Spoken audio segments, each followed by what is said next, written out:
So I've been going to Fountains of Mercy Ministries probably since about, I want to say 2015 or 2016. I went there for a little bit, and then I ended up moving to North Carolina, and then I came back almost 2 years ago now and have been going ever since.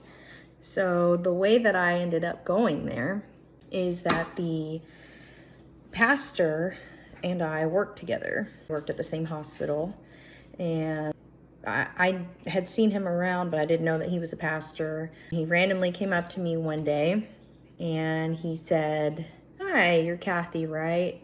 And I said, "Hey, yeah, how are you?" And he just asked me, "Do you sing?"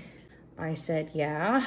What a random question. I don't go around promoting it. I'm not trying to be like some musician or whatever. I've sung my whole life. I sing for fun. I've been in chorus. I've done praise and worship a little bit at some churches, but nothing weird. And I said, "Yeah, I do. How do you know that?" And he said, "The Lord told me." I was like, I know him. How cool. So backstory, I had been at another church, and I had left that church for personal reasons. Started trying to find another church to go to. And so I kind of hopped around a little bit, couldn't find anything where I felt like God was really there. I went to one, it was a horrible experience. I walked in with a friend.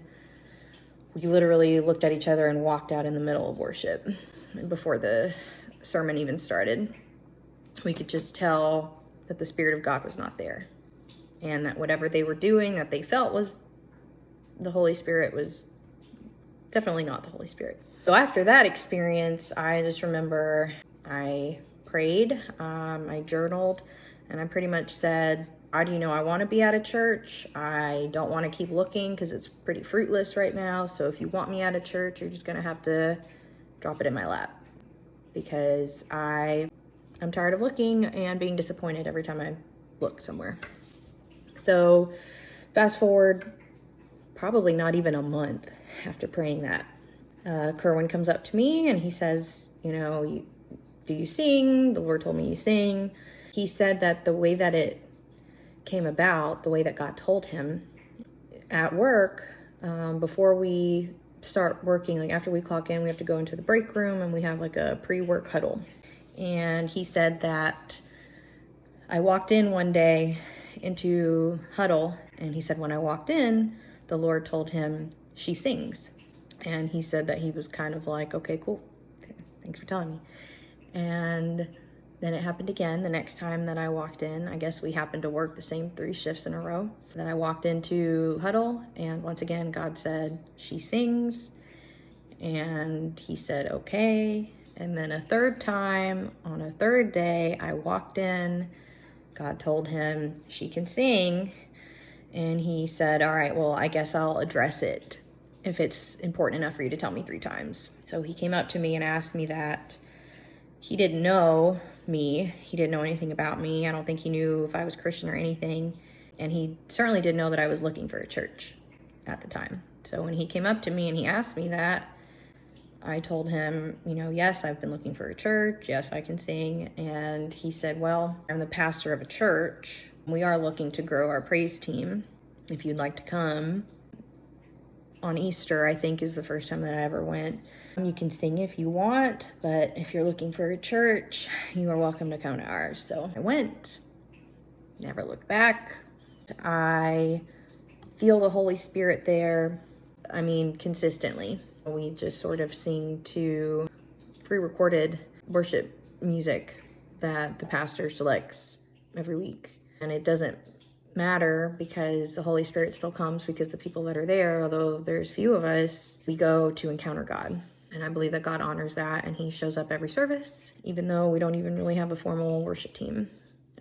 I know that God called me there, and I believe that because we go not expecting the big production or like the fancy programs that a lot of churches have. Nothing against them. I think they're wonderful. Because we're not going for that. We are literally going just to encounter the Lord and worship him.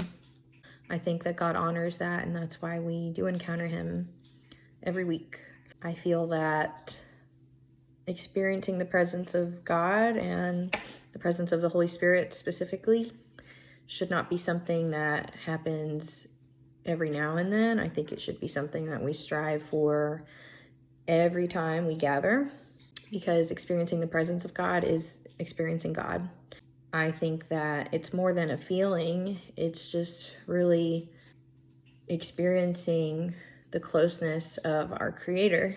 And that's something that you can't duplicate with fog machines or, amazing musicians. I hope that if anyone chooses to come to visit, that they can experience that as well.